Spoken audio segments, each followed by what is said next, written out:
আসসালামু আলাইকুম। কেমন আছো বন্ধুরা? আশা করি ভালো। আমিও আল্লাহর রহমতে ভালো আছি। আজকে আমি তোমাদের সামনে অন্যরকম ইফতারি নিয়ে হাজির হয়ে গেছি। দেখো আমার ইফতারিতে আজকে কী ছিল: নরম খিচুড়ি, রসুন পাতার ভর্তা, আর একজন ভালোবাসার মানুষের গিফট দেওয়া মাছ, সেই মাছ ভাজা, আর ডিম ভাজা।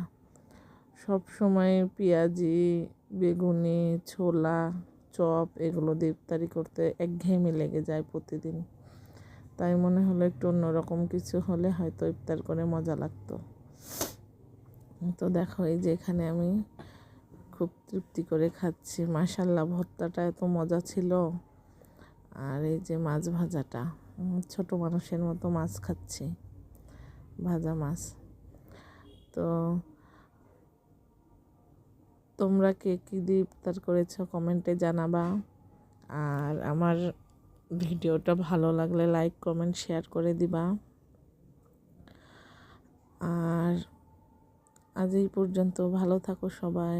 আল্লাহ হাফেজ সবাইকে।